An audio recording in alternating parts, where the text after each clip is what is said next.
প্রত্যেকে হেডিং করো বায়োলজির আজকের নতুন টপিক। এবং এটাই মোটামুটি আমাদের আজকের এই যে ব্যাচ, তোমাদের যে ব্যাচ চলছে তার শেষ টপিক, পেশি ও কঙ্কাল তন্ত্র। দেখো ফিজিওলজির এই পার্ট কিন্তু তোমাদের আপকামিং ডাব্লিউবি জেই জিএনএম এনএম পরীক্ষার জন্য খুব গুরুত্বপূর্ণ। ওকে, চলো তাহলে ডাইরেক্ট একদম টপিকে ঢুকবো। প্রথমে হেডিং করে প্রত্যেকে সবচেয়ে গুরুত্বপূর্ণ আজকের ব্যাপার, সেটা হচ্ছে পেশি। প্রত্যেকে হেডিং করো আজকের প্রথম টপিক পেশি। পেশিকে ইংলিশে কি বলা হয়? পেশিকে ইংলিশে বলা হয় মাসেল। আমরা প্রত্যেকে কম বেশি জানি মাসেল। ভালো করে দেখো, খুব খুব ইম্পর্টেন্ট চ্যাপ্টার, প্রচুর ইনফরমেশন আছে, ভালো করে বুঝে নাও। দেখ, মাসেল বলতে আমরা কি বুঝি বা মাসেল কি, কে বলবে?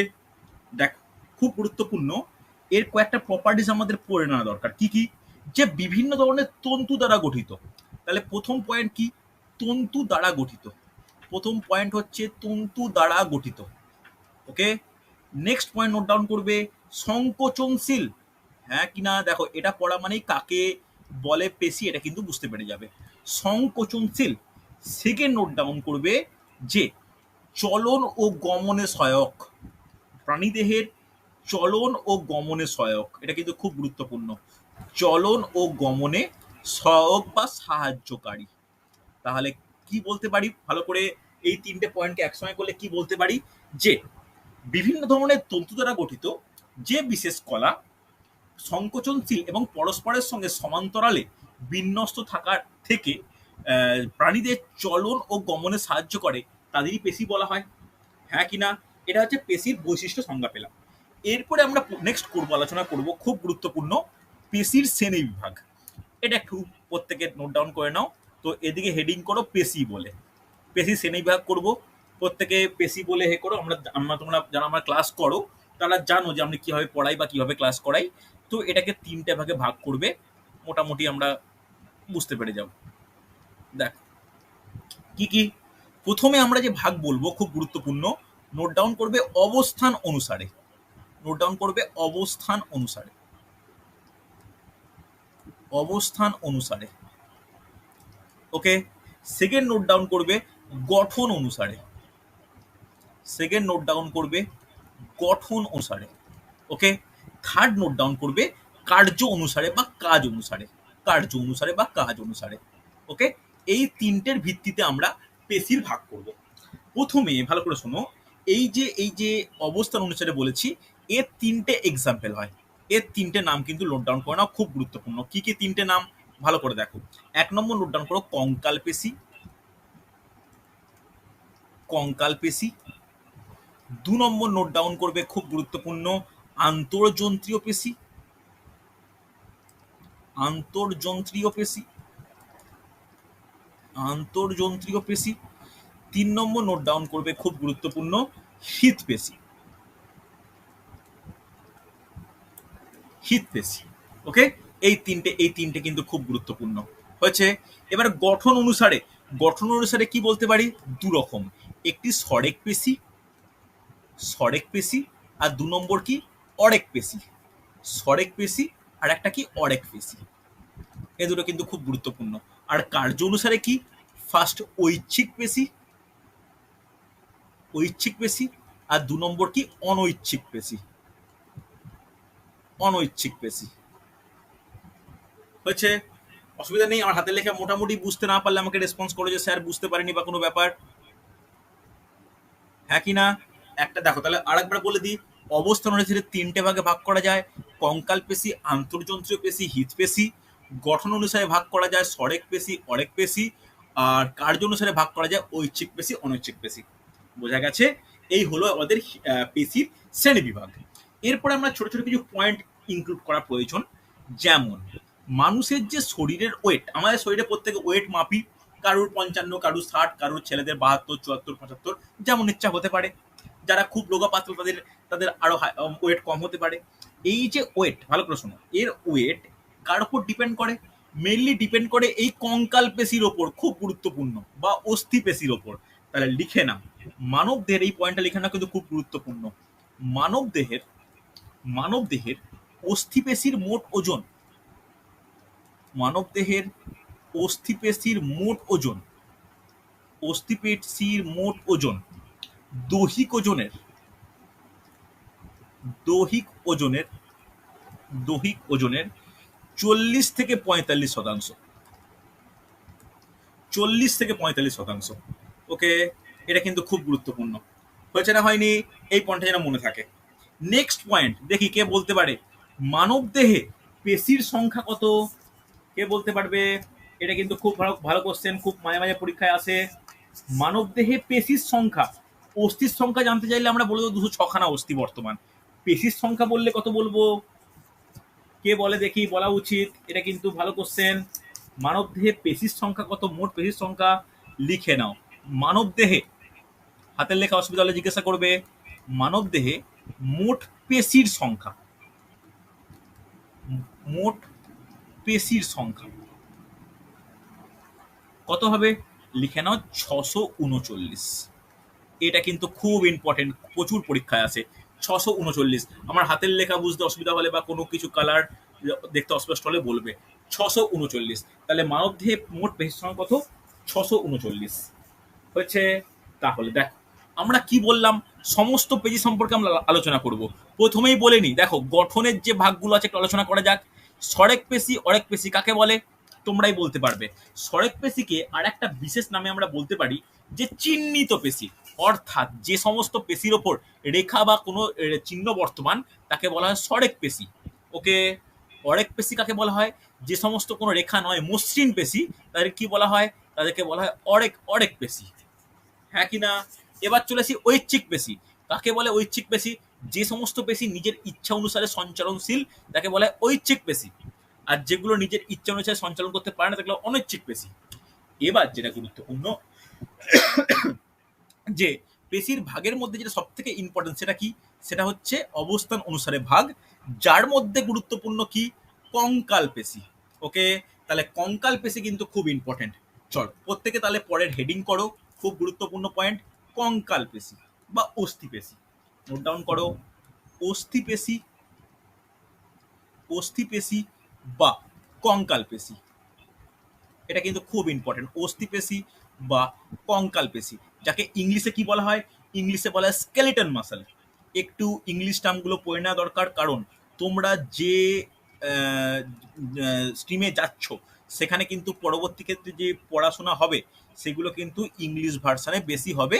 যে ইংলিশটা সমস্যাজনক নয়, তবে এখন যদি কিছুটা জেনে থাকো সেটা অনেকটা হেল্প করবে। ওকে, তাহলে অস্থি পেশি বা কঙ্কাল পেশি। তাহলে অস্থি পেশি একটু দেখাবে ওপরেরটা। এই তো, জলদি দেখে নাও, দরকার হলে স্ক্রিনশট নিয়ে নাও। হয়েছে? হ্যাঁ হয়ে গেছে। চলো, অস্থি পেশি বা কঙ্কাল পেশি। তাহলে অস্থি পেশি বা কঙ্কাল পেশি এটা জানতে হলে যেটা প্রথমে যেটা জানতে হয় যে এদের এদের আবরণীকে কি বলে।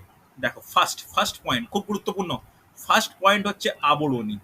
নেক্সট নোট ডাউন করবো আবরণী, ছোট ছোট পয়েন্ট যতটুকু আসতে পারে আমি কিন্তু নোট ডাউন করাবো। আবরণী, এদের আবরণীকে কি বলা হয়? এদের আবরণীকে বলা হয়, খুব গুরুত্বপূর্ণ, এদের আবরণীকে বলা হয় এন্ডোমাইসিয়াম। লিখে নাও, এন্ডোমাইসিয়াম।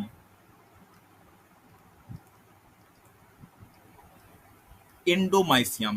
ওকে, ভালো করে শোনো। তাহলে অস্থিপেশী, অস্থিপেশী বিভিন্ন কি বলবো তন্তু দ্বারা গঠিত, যাদের পেশিতন্তু বলা হয়, এবং এবং প্রতিটি পেশিতন্তু যে আবরণী দ্বারা আবদ্ধ তাই কি বলা হয়? তাকে বলা হয় এন্ডোমাইসিয়াম। হচ্ছে? হ্যাঁ কি না? ভালো করে শোনো, খুব গুরুত্বপূর্ণ। এবার দেখা যায় এন্ডোমাইসিয়ামের পরবর্তী আরেকটি আবরণী বর্তমান, যাকে কি বলা হয়? যাকে বলা হয় পেরিমাইসিয়াম। ওকে, যাকে বলা হয় পেরিমাইসিয়াম। হয়েছে? এবার যেটা আরেকটা গুরুত্বপূর্ণ, এই পেরিমাইসিয়ামগুলি আবার বিশেষ একটি পর্দা দ্বারা পরিবেষ্টিত, যাকে বলা হয় এপিমাইসিয়াম। এই তিনটে কিন্তু আমাদের মনে রাখার দরকার। মাইসিয়াম। ওকে, মনে থাকবে এই এই পয়েন্টগুলো কিন্তু খুব গুরুত্বপূর্ণ। তাহলে প্রথমে যে পেশিতন্তুর যে আবরণ তাকে এন্ডোমাইসিয়াম বলা হয়। তো এই পেশিতন্তুগুলি একসঙ্গে তন্তুগুচ্ছ গঠন করে, তাকে ঘিরে থাকে কে? পেরিমাইসিয়াম। সেই পেশিতন্তু গুচ্ছগুলো আবার যখন একটি বৃহৎ পেশি গঠন করছে তাকে ঘিরে থাকছে কে? এপিমাইসিয়াম। তাহলে এন্ডো, পেরি, এপি, এটা কিন্তু খুব গুরুত্বপূর্ণ আবরণীর দিক থেকে। হ্যাঁ কি না? এটা কি পেলাম? অস্থিপেশির আবরণী। কোনো সমস্যা কিছু নেই, বোঝা গেছে? চলো, এবার হচ্ছে হেডিং করো, খুব গুরুত্বপূর্ণ, বিভিন্ন অংশ। নেক্সট হেডিং করব বিভিন্ন অংশ। কি শুনতে পাচ্ছি না বলো? এটাই প্রথম তো? না, এটা প্রথম নয়, এটা প্রথম নয়, এটা ফার্স্ট পেজ। একটু রেকর্ডিং এর ফার্স্ট টপিক দেখে নিও বা একটু স্ক্রিনশট দেখে নিতে পারো, কোনো অসুবিধা নেই। ওকে, ফার্স্ট রেকর্ডিং এর ফার্স্ট টপিকটা দেখলে একটু কথাগুলো শুনে নিতে পারবে। ওকে, এটা সেকেন্ড পেজ। চল দেখে নাও বিভিন্ন অংশ। কার বিভিন্ন অংশ? অস্থিপেশির বিভিন্ন অংশ কোশ্চেন আসে। দেখো, অস্থিপেশির বিভিন্ন অংশের মধ্যে যে অংশটা আমাদের প্রথমেই পড়ার দরকার, যেটা দিয়ে কোশ্চেন খুব আসে, সেটা কি? সার্কোলেমা। নোট ডাউন করো, সার্কোলেমা। ওকে, এই সার্কোলেমা কি? দেখো, সার্কোলেমা কি এটা আমাদের জেনে নেওয়া দরকার। এটা কিন্তু খুব ইম্পর্টেন্ট টপিক, ভালো করে শোনো, বারবার পরীক্ষায় আসে সার্কোলেমা। সার্কোলেমা কাকে বলে? প্রতিটি প্রতিটি পেশি কোষ যে সূক্ষ্ম স্বচ্ছ পর্দার আবৃত, তাকে সার্কোলেমা বলা হয়। ওকে, লিখে রাখো, প্রতিটি পেশি কোষ, প্রতিটি পেশি কোষ, প্রতিটি পেশি কোষ সূক্ষ্ম ও স্বচ্ছ, সূক্ষ্ম ও স্বচ্ছ আবরণী দ্বারা আবদ্ধ, আবরণী দ্বারা, সূক্ষ্ম ও স্বচ্ছ আবরণী দ্বারা আবদ্ধ, বা আবদ্ধ কথাটা ঠিক শোনাম না, আবৃত, যাকে কি বলা হয়? যাকে সার্কোলেমা বলা হয়। এবার সার্কোলেমার কোশ্চেন আসে কতটা পুরু। লিখে রাখো, প্রতিটি এই যে সার্কোলেমা, এটা 100 অ্যামস্ট্রম পুরু হয়। ওকে, এই পয়েন্টগুলো কিন্তু খুব গুরুত্বপূর্ণ হচ্ছে, হ্যাঁ কি না? চল, নেক্সট যেটা পয়েন্ট করা দরকার সার্কোলেমার পরে, নোট ডাউন করবে সার্কোপ্লাজম। একটু তাড়াতাড়ি লেখো, আজকে শেষ করতে হবে। নোট ডাউন করবে সার্কোপ্লাজম। ওকে, সার্কোপ্লাজম। তাহলে এই সার্কোপ্লাজম কাকে বলে? পেশি কোষের প্রোটোপ্লাজমকে বলা হয় সার্কোপ্লাজম। লিখে নাও, জাস্ট একটা ছোট্ট পয়েন্ট করে নাও, যে পেশি কোষের, পেশি কোষের প্রোটোপ্লাজম, পেশি কোষের যে প্রোটোপ্লাজম, তাকে কি বলা হয়? তাকে বলা হয় সার্কোপ্লাজম। হ্যাঁ কি না? মনে থাকবে? এই দুটো পয়েন্ট কিন্তু খুব গুরুত্বপূর্ণ। দেখো, আমার হাতের লেখা বুঝতে অসুবিধা হলে আমাকে জিজ্ঞাসা করো। ওকে, হয়েছে? তাহলে দুটো অংশ পড়লাম, প্রথম হচ্ছে সার্কোলেমা, তারপরে সার্কোপ্লাজম। কোনো সমস্যা নেই? লেখা হয়েছে প্রত্যেকে? হ্যাঁ কি না? রেসপন্স করো। আরে কিছু তো বলো, তাড়াতাড়ি লেখো। হয়েছে? চল চল চল, একটু তাড়াতাড়ি প্রত্যেকে লেখার চেষ্টা করো। হয়েছে?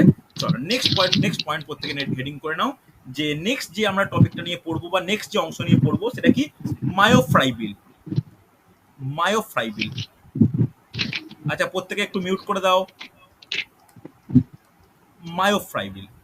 দেখো, মায়োফাইব্রিল বলতে কি বুঝি?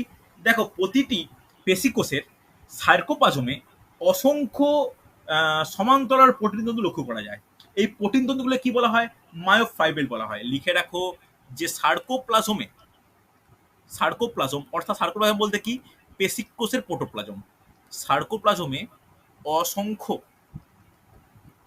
অসংখ্য, সার্কোপ্লাজমে অসংখ্য কি বলবো, যে সমান্তরাল, সমান্তরাল কথা অ্যাড করে দেওয়ার দরকার, সমান্তরাল প্রোটিন দ্বারা গঠিত বা প্রোটিন তন্তু দেখা যায়, প্রোটিন তন্তু দেখা যায়, প্রোটিন তন্তু দেখা যায়। ওকে, যাকে কি বলে? তাকে লিখে রাখো, তাকে হচ্ছে মায়োফাইব্রিল বলা হয়। ওকে, তাই কিন্তু মায়োফাইব্রিল বলে। এটা কিন্তু খুব গুরুত্বপূর্ণ। তাহলে যদি কোশ্চেন আসে যে মায়োফাইব্রিল কি, তাহলে বলতে পারি যে প্রোটিন তন্তু বিশেষ। তাহলে কি বলতে পারি? তাহলে বলতে পারি প্রোটিন তন্তু বিশেষ। এটা কিন্তু খুব ইম্পর্টেন্ট হচ্ছে, হ্যাঁ কি না? এবার ভালো করে শোনো, খুব গুরুত্বপূর্ণ।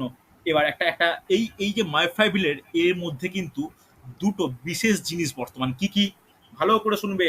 নিয়মিত ব্যবধানে একটি হালকা ব্যান্ড, একটি কালো ব্যান্ড লক্ষ্য করা যায়। হ্যাঁ কি না?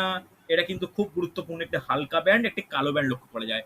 লিখে রাখো, হালকা ব্যান্ড, ব্যান্ড বলতে একটা রেখা টাইপের, হালকা ব্যান্ড, আর একটা কি? কালো ব্যান্ড লক্ষ্য করা যায়। ওকে, এটা কিন্তু খুব গুরুত্বপূর্ণ। মায়োফাইব্রিলে নিয়মিত ব্যবধানে, অর্থাৎ কিছুটা কিছুটা ছাড়া, সমান দূরত্ব ছাড়া, নিয়মিত ব্যবধানে, নিয়মিত ব্যবধানে কি হয়? দুটো দু রকম একটা রেখা দেখা যায়, যাকে একটা একটা হালকা ব্যান্ড, একটা কালো ব্যান্ড। হালকা ব্যান্ডকে কি বলা হয়? হালকা ব্যান্ডকে বলা হয়, খুব গুরুত্বপূর্ণ, কেউ বলতে পারবে? কেউ জানো কি? হালকা ব্যান্ডকে বলা হয় এ ব্যান্ড, কোশ্চেন আসে। আর কালো ব্যান্ডকে কি বলা হয়? সরি, সরি, এক্সট্রিমলি সরি, আমি উল্টো বলেছি, একদম সরি। হালকা ব্যান্ডকে বলা হয় আই ব্যান্ড, আর কালো ব্যান্ডকে বলা হয় এ ব্যান্ড। সরি, আমি প্রথমে উল্টো বলে ফেলেছিলাম। হালকা ব্যান্ডকে বলা হয় আই ব্যান্ড, আর কালো ব্যান্ডকে বলা হয় কি, কালো ব্যান্ডকে বলা হয় এ ব্যান্ড। হচ্ছে, কোনো অসুবিধা নেই। এবার ভালো করে শুনবে, খুব গুরুত্বপূর্ণ, যে এই যে দুটি যে মানে কি বলবো, দুটো যে ব্যান্ড, এদের ব্যান্ডের মধ্যে দেখা যায় যে আই ব্যান্ড, মানে আই ব্যান্ডে একটি একটি ঘন ঘন রেখা বর্তমান। কোথায় বর্তমান? আই ব্যান্ডে। আই ব্যান্ডে একটি ঘন রেখা বর্তমান। যে ঘন রেখা দেখা যায় সে রেখাকে কি বলা হয়? রেখাকে বলা হয় জেড রেখা। এটা কিন্তু খুব গুরুত্বপূর্ণ। আই ব্যান্ডে একটি ঘন রেখা দেখা যায় যাকে জেড রেখা বলা হয়। ওকে। কিন্তু এ ব্যান্ডে এরকম কোনো ঘন রেখা থাকে না। ভালো করে শুনবে, যেখানে হালকা সেখানে কিন্তু ঘন রেখা হচ্ছে। কিন্তু কিন্তু এ ব্যান্ডে তুলনামূলক কম একটি অঞ্চল দেখা যায়, কম কালো একটি অঞ্চল, লিখে নাও কম কালো, মানে হালকা একটি অংশ, কম কালো একটি অঞ্চল দেখা যায় যাকে বলা হয় এইচ অঞ্চল। দেখো, এগুলো একটু পড়লে মনে থাকবে, অসুবিধার কিছু ব্যাপার নেই। তাহলে মনে রাখো, আই ব্যান্ড হচ্ছে হালকা, হালকা ব্যান্ডে ঘন রেখা, আর কালো ব্যান্ডে কম কালো বা কিছুটা হালকা একটি অঞ্চল দেখা যায়, তাকে কি বলা হয়? তাকে বলা হয় এইচ অঞ্চল বা এইচ জোন। হ্যাঁ কি না?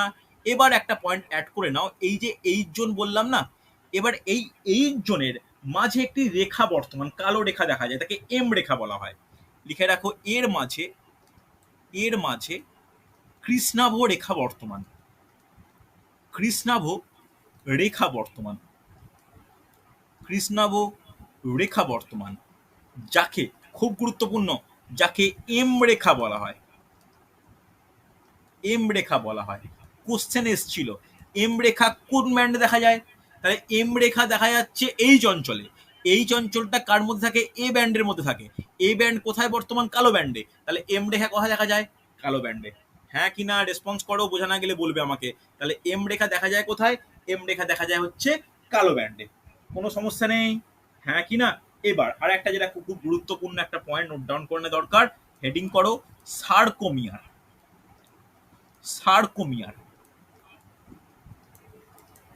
সার্কোমিয়ার কাকে বলে? সার্কোমিয়ার লিখে রাখো, দুটি জেড রেখার, জেড রেখা কোথায় দেখা যায়? হালকা ব্যান্ডে।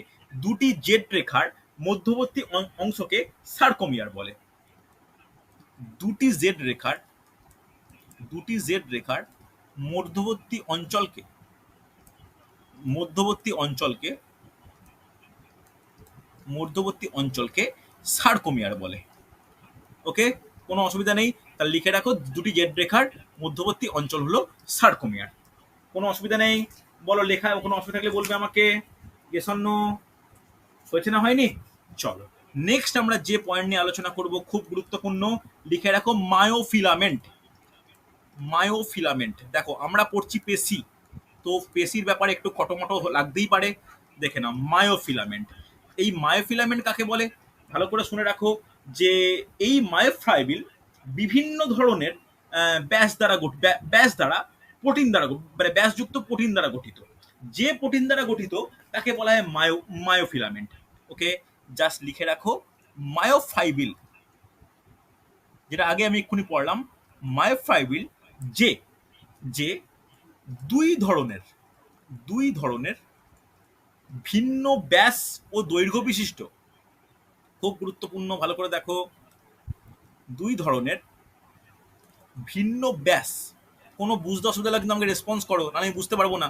ভিন্ন ব্যাস ও দৈর্ঘ্যের, ভিন্ন ব্যাস ও দৈর্ঘ্যের কি বলবো, দৈর্ঘ্যের প্রোটিন দ্বারা গঠিত বা প্রোটিন ফিলামেন্ট দ্বারা গঠিত, প্রোটিন ফিলামেন্ট দ্বারা গঠিত, ফিলামেন্ট দ্বারা গঠিত। হ্যাঁ কি না? যাকে কি বলা হয়? মায়োফিলামেন্ট বলা হয়। এবার এই যে মায়োফিলামেন্টের কথা বলা হলো, এই মায়োফিলামেন্টের বললাম না দুরকম থাকে। একরকম কি? একরকম হচ্ছে অপেক্ষাকৃত মোটা, লিখে রাখো অপেক্ষাকৃত মোটা। আর একটা কি ২ নম্বর দিয়ে নোট ডাউন করবে, যেটা অপেক্ষাকৃত পাতলা। বলা হয়েছে দু ধরনের, একটি অপেক্ষাকৃত মোটা আর একটা অপেক্ষাকৃত পাতলা। যেটা অপেক্ষাকৃত মোটা ফিলামেন্ট, তাই কি বলা হয়? তাকে বলা হয় মায়োসিন। খুব গুরুত্বপূর্ণ, তাকে বলা হয় মায়োসিন। প্রচুর কোশ্চেন আছে মায়োসিন কি। যেটা অপেক্ষাকৃত মোটা ফিলামেন্ট তাকে বলা হয় মায়োসিন, যেটা পাতলা তাকে কি বলা হয়? তাকে বলা হয় অ্যাক্টিন। এই অ্যাক্টিন আর মায়োসিন দিয়ে খুব কোশ্চেন আসে। হচ্ছে লিখেছো, যেটা মোটা সেটা হচ্ছে মায়োসিন, যেটা পাতলা সেটা কি? সেটা হচ্ছে অ্যাক্টিন। হয়েছে না হয়নি? রেসপন্স করো, বলো হয়েছে না হয়নি? হ্যাঁ হয়েছে। হয়েছে তো। দেখো এইরকম টাইপের এরকম টাইপের মানে কিন্তু খুব গুরুত্বপূর্ণ। দেখো তাহলে আমরা এতক্ষণ ধরে কি পড়লাম? আমরা এতক্ষণ ধরে পড়লাম হচ্ছে বিভিন্ন রকম বিভিন্ন যে গুরুত্বপূর্ণ অস্থিপেশি, সেই অস্থিপেশির হচ্ছে প্রথমে পড়েছিলাম অস্থিপেশির আবরণী, তারপরে বিভিন্ন অংশ, তারপরে সার্কোলেমা, সার্কোপ্লাজম, তারপরে মায়োফাইবিল, সার্কোমিয়ার, মায়োফিলামেন্ট। তার মধ্যে মায়োফিলামেন্টের দুটো গুরুত্বপূর্ণ ভাগ, একটি হচ্ছে কি, একটি মায়োসিন, আর একটা কি, আর একটা হচ্ছে অ্যাক্টিন। কোনো সমস্যা নেই, হ্যাঁ কি না? মনে থাকবে? চলো নেক্সট আমরা যেটা জানা, একটু একটু ইনফরমেশনের দিকে ঢুকে যাই। একটু ইনফরমেশন দেওয়ার প্রয়োজন, নোট ডাউন করো, খুব গুরুত্বপূর্ণ। লিগামেন্ট, বলো, এটা জানা উচিত অনেকে। লিগামেন্ট বলতে কি বুঝি আমরা? দেখি কে বলে, খুব কোশ্চেনে আসে। লিগামেন্ট কি? দুটি অস্থি। বলো বলো, শেষ হয়নি, শেষ করো কথাটা, কথাটা শেষ করো। দুটো অস্থি যে তন্তু দ্বারা গঠিত। একদমই তাই, নোট ডাউন করো। যে তন্তু দ্বারা, যে তন্তু দ্বারা দুটি অস্থি, যে তন্তু দ্বারা দুটি অস্থি সংযুক্ত। ওকে, তাহলে দুটি ওষুধ তলে আনলাইন করে রাখো, খুব গুরুত্বপূর্ণ। লিগামেন্ট বলতে তাকেই বুঝি যে দুটি অস্থিকে যে তন্তু দ্বারা যুক্ত করা থাকে। হয়েছে? নেক্সট খুব গুরুত্বপূর্ণ, লিখে রাখো টেন্ডন।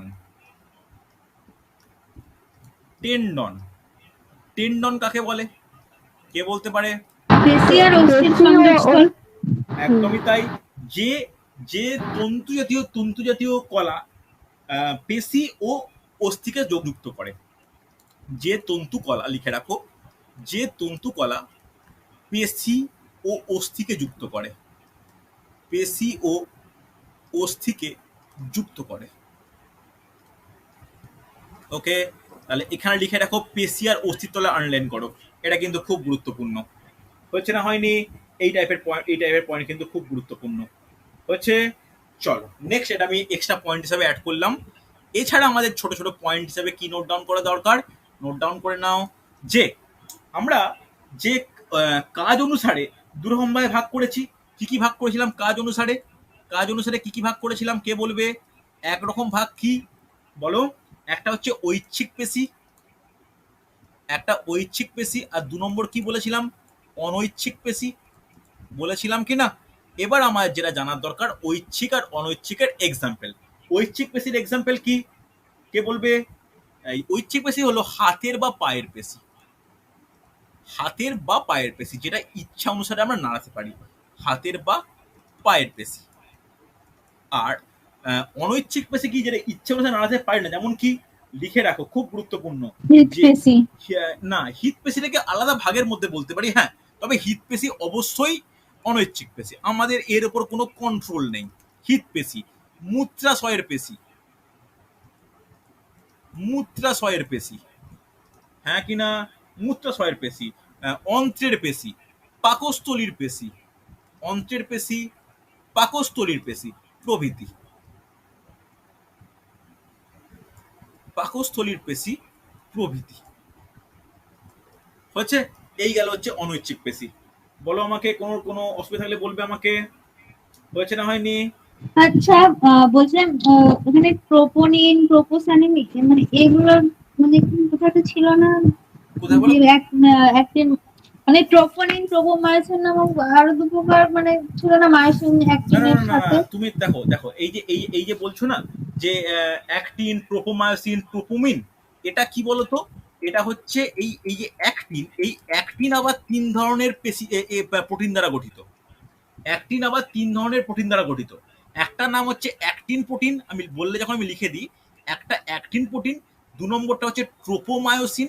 দেখো এতটা ডেপলি ঢোকার দরকার নেই, এটা যেহেতু 9-10 এর একটু ব্যাপার। ট্রোপোমায়োসিন, আর একটা হচ্ছে ট্রোপামিন, ট্রোপোমিন। ওকে, বুঝলে? এটা কি? এটা অ্যাক্টিন, যে 3টি বিশেষ ভিন্ন প্রোটিন দ্বারা গঠিত। ওকে, যদি আরেকটু ডিটেলসে বলি তাহলে কি বলবো, এই অ্যাক্টিনটা কি, অ্যাক্টিনটা গ্লোবিউলিন প্রোটিন। আর এই ট্রোপোমায়োসিনটা কি, এটা সর্পিলাকৃতির সরু টাইপের প্রোটিন, পাতলা টাইপের প্রোটিন। আর ট্রোপিনিনটা কি, এটা হচ্ছে ক্যালসিয়াম ঘটিত প্রোটিন, জটিল পলিপেপটাইড। এই ট্রোপামিন, এই ট্রোপোমিনও আবার ৩ প্রকার হয়, ট্রোপোমিন সি, ট্রোপোমিন আই, ট্রোপোমিন টি। আমাদের এতটা ঢুকতে হবে না, এগুলো কি অ্যাক্টিনের গঠনগত উপাদান, বোঝা গেল। যদি মায়োসিন বলো, মায়োসিনের দুরকম মানে প্রোটিন বর্তমান, একটা হালকা আর একটা ভারী। তো এই ব্যাপারটা অতটা আমাদের ঢোকার প্রয়োজন হয় না, আমি ওই জন্য অ্যাভয়েড করে গেছি। বললে যখন আমি প্রত্যেককে বলে দিলাম, নোট ডাউন করে নিতে পারো, হচ্ছে সমস্যা নেই। দেখো প্রত্যেকে রেসপন্স করো যে এই লিগামেন্ট, তারপরে এই যে কার্য অনুসারে যে ভাগ বললাম। আচ্ছা বলছিলাম ঐচ্ছিক পেশি কি হচ্ছে বহু বলো বলো নিউক্লিয়াস বলো, যুক্ত? বুঝতে পারছি না, শুনতে পাচ্ছি না, জোরে বলো জোরে বলো। বলছো ঐচ্ছিক পেশি কি বহু পেশি কি বহু নিউক্লিয়াস যুক্ত? হ্যাঁ, ঐচ্ছিক পেশি বহু নিউক্লিয়াস যুক্ত। এক বা এক নিউক্লিয়াস থাকতে পারে বা বহু নিউক্লিয়াস হতে পারে, কোনো হতে পারে। ঐচ্ছিক পেশি, ওটাও ঐচ্ছিক পেশির গঠনের ক্ষেত্রে বহু নিউক্লিয়াস যুক্ত হতে পারে, হ্যাঁ কি না। তবে একটা জিনিস মনে রাখো, যারা অনৈচ্ছিক পেশি না, তারা আবার বেশিরভাগ ক্ষেত্রে কি হয় জানো, তারা বেশিরভাগ ক্ষেত্রে মসৃণ হয়, যেটা কিন্তু হচ্ছে গঠন। আচ্ছা তো ওটাই। কি বলছো কি বলছো কি বলছো, বুঝতে পারছি না, বুঝলাম না কি বললে, বুঝলাম না, শুনতে পেলাম না, কেউ কিছু বলছো? সবগুলোই কি বহু নিউক্লিয়াস যুক্ত? না না না, সবগুলো নয়, বেশিরভাগ বেশিরভাগ বেশিরভাগ ঐচ্ছিক পেশি বহু নিউক্লিয়াস যুক্ত, আর অনৈচ্ছিক পেশিগুলো মসৃণ পেশি হয়, ঠিক আছে। অনৈচ্ছিক পেশিগুলো বেশিরভাগ ক্ষেত্রে মসৃণ পেশি হয়, হয়েছে। এরপর আমাদের যেটা পয়েন্ট করার দরকার, হেডিং করে নাও হৃদপেশি। দেখো হৃদপেশিকে আলাদা করে পয়েন্ট করাচ্ছি, কিন্তু এই টপিকটা আমরা একদম ফার্স্ট চ্যাপ্টার কার্ডিওভাস্কুলার সিস্টেমে প্রায় কমপ্লিট করেই নিয়েছি। এখানে কি হয়, এখানে কি দেখা যায়, হৃদপেশিতে কি দেখা যায়, আমি একটা পয়েন্টে লেখানোর জন্য আমি বলছি। এখানে এরা এই হৃদপেশি একটি অনৈচ্ছিক পেশি, কিন্তু দেখো এটা কি চিহ্নিত পেশি, বা এটা কিন্তু ভালো করে দেখে নাও, আমি যে এখানে লেখালাম যে অনৈচ্ছিক মানে মসৃণ, তাহলে কি হৃদপেশি মসৃণ? তা কিন্তু নয়, হৃদপেশি কিন্তু চিহ্নিত পেশি, বোঝা গেছে। এবার একটা পয়েন্ট এখানে অ্যাড করে নাও, খুব গুরুত্বপূর্ণ, যে হৃদপেশি সিন সাইটিয়াম গঠন করে, লিখে নাও, সিন সাইটিয়াম গঠন করে, সিন সাইটিয়াম গঠন করে, হচ্ছে এই হৃদপেশি হচ্ছে সিনসাইটিয়াম গঠন করে, কোনো অসুবিধা নেই। এই এই টাইপের প্রশ্ন কিন্তু খুব আসে, বলো হয়েছে না হয়নি, এতটা পর্যন্ত প্রত্যেকে লিখেছো? সিনসাইটিয়ামটা কি? সিনসাইটিয়াম বলতে অনেকগুলি হৃদপেশি একসঙ্গে, হৃদতন্তুগুলি একসঙ্গে যুক্ত হয়ে যে সংগঠন তৈরি করে তাকে সিনসাইটিয়াম বলা হয়, হ্যাঁ কি না। এটা কিন্তু খুব ইম্পর্টেন্ট, হয়েছে, বোঝা গেছে। চল নেক্সট আমরা হেডিং করবে কঙ্কাল তন্ত্র। এই কঙ্কাল তন্ত্রে আমি একটা ছক মোটামুটি বলবো, এই ছকের উপর ভিত্তি করে কিন্তু ক্লাস এগিয়ে যাবে, ভালো করে দেখে নাও। এই আমরা প্রত্যেকেই জানি যে কঙ্কাল তন্ত্রে আন্তঃকঙ্কালে কটা হাড় বর্তমান, 206খানা, প্রত্যেকেই জানি, কিন্তু একটু ছকের মাধ্যমে দেখানো দরকার কোথায় কি হাড় বর্তমান। লিখে নাও কঙ্কাল তন্ত্র, ফার্স্ট হেডিং করো কঙ্কাল তন্ত্র। দেখো ভালো করে শুনবে, আমাদের আমাদের অন্তঃকঙ্কাল যাকে কি বলা হয়, ভালো করে শোনো, একটা জিনিস বুঝে নাও। এই যে কঙ্কাল তন্ত্র অ্যাকচুয়ালি 3টে ভাগে ভাগ করা যায়। কি কি? অ্যাকচুয়ালি 3টে ভাগ, কি কি কেউ বলতে পারবে? দেখো, একটা হচ্ছে বহিঃ কঙ্কাল, বহিঃ কঙ্কাল, নেক্সট নোট ডাউন করবে অন্তঃকঙ্কাল, অন্তঃকঙ্কাল, আর 3 নম্বর নোট ডাউন করবে যে স্প্লুক কনিক কঙ্কাল, লিখে নাও যে স্প্লুক কনিক কঙ্কাল, বা যেটাকে বলতে পারি যে স্প্ল্যাঙ্কিক কঙ্কাল, স্প্ল্যাকনিক কঙ্কাল বলা হয়, স্প্ল্যাকনিক কঙ্কালও বলা হয়। দেখ প্রথমে এই কথাটা একটু ব্যাখ্যা করে দিই। স্প্ল্যাকনিক কঙ্কাল বলতে কি, যেগুলো তরুণাস্থি দ্বারা গঠিত, ওকে, যেগুলো তরুণাস্থি দ্বারা গঠিত, হয়েছে। বহিঃ কঙ্কালগুলো বলতে কি কি, যেগুলো ভালো করে শুনবে, চুল, নখ, এই সমস্ত। আমাদের মানুষের দেহে কি চুল, ত্বক, নোক বা চুল নোকটাই বলা যায়, ত্বকটাকে কঙ্কালের মধ্যে রাখি না।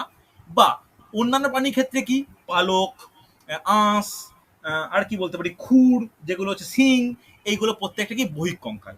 আর অন্তঃকঙ্কাল বলতে কি, অন্তঃকঙ্কাল বলতে মেনলি অস্থির কথা বলা হয়, অস্থি ও ২ নম্বর ক্ষেত্রে তরুণাস্থি। ওকে, ২ নম্বর ক্ষেত্রে তরুণাস্থি।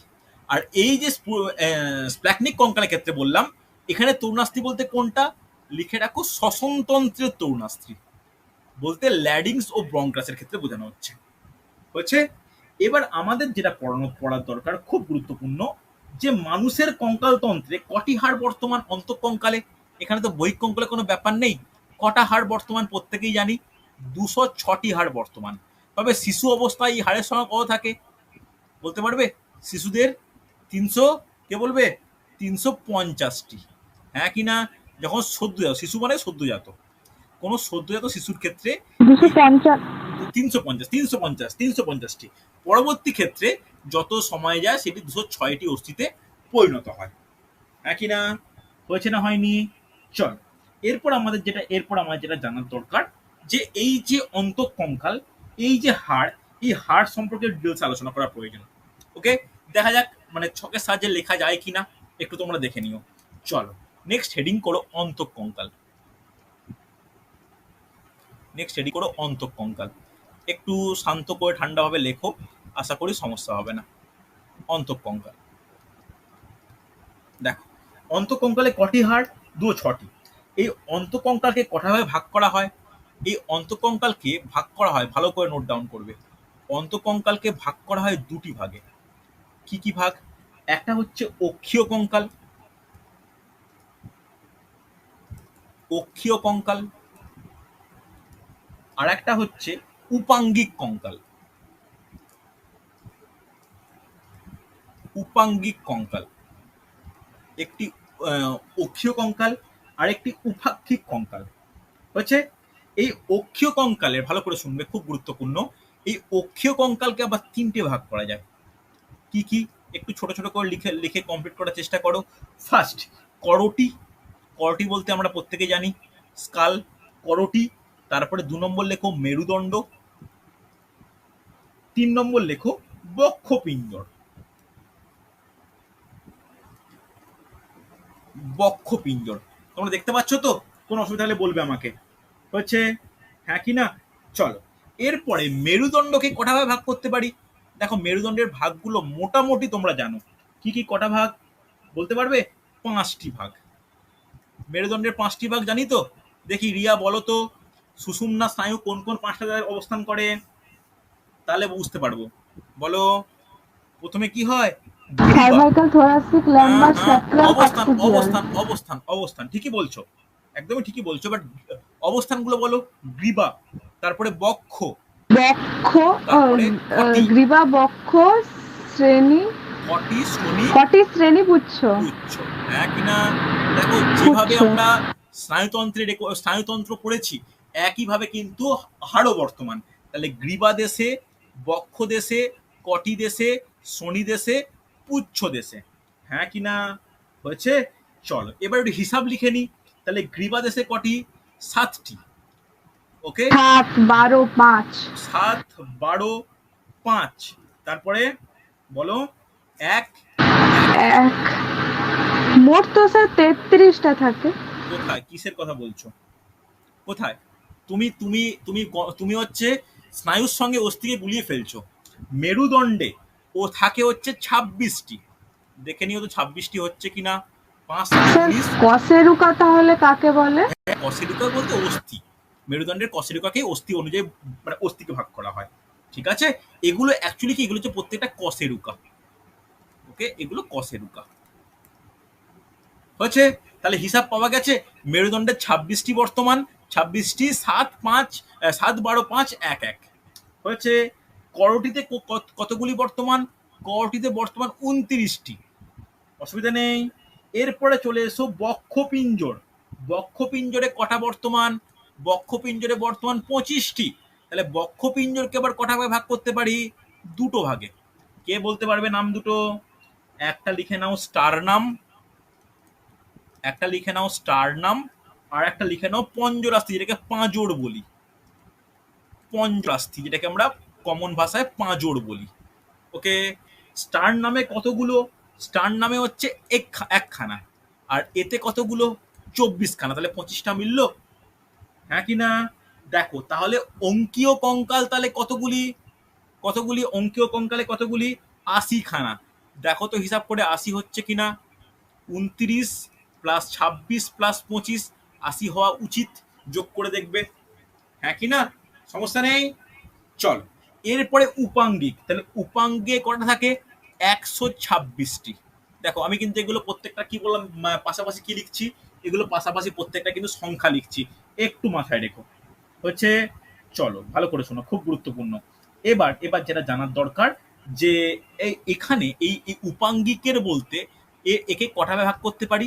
একে মোটামুটি দুটো ভাগে ভাগ করা যায়। কি কি দুটো ভাগে বলতে? একটা বলা হয় গাডেল অস্থি, লিখে রাখো গাডেল অস্থি। আর 2 নম্বর হচ্ছে হাতের অস্থি। গাডেল অস্থি আর হাতের অস্থি। গাডেল অস্থি কটা? গাডেল অস্থি 6টি, হাতের অস্থি কটা? 120টি। ওকে, হ্যাঁ কি না? এটা কিন্তু খুব গুরুত্বপূর্ণ। হচ্ছে, কোনো অসুবিধা নেই। এবার গাডেল অস্থি একে আবার ভাগ করা যায় দুটো ভাগে। একটাকে বলা হয় উরস চক্র, আর একটাকে বলা হয় শনি চক্র। লিখে নাও, একটাকে বলা হয় উরস চক্র, আর একটাকে বলা হয় শনি চক্র। ওকে, শনি চক্র। উরস চক্রে কটি বর্তমান? উরস চক্রে বর্তমান 4টি, আর শনি চক্রে কটি অস্থি বর্তমান? 2টি। ওকে, যদি কোশ্চেন আসে যে মানুষের কোন অঞ্চলে সব থেকে বেশি অস্থি বর্তমান, কি হবে? হাতের অস্থি, দুটো হাত মিলিয়ে। বোঝা গেছে? কটি? 120টি। দেখো আমার এই এই যারা ভালো করে লিখতে পারোনি, এর একটু স্ক্রিনশট নিয়ে নাও। এর বাইরে কিন্তু কোনো কিছু টপিক কখনো পড়বে না বা আসেও না। হচ্ছে, হ্যাঁ কি না? এটা এটা কিন্তু খুব গুরুত্বপূর্ণ। হচ্ছে না হয়নি? প্রত্যেকে লিখেছো? হ্যাঁ কি না? রেসপন্স করো।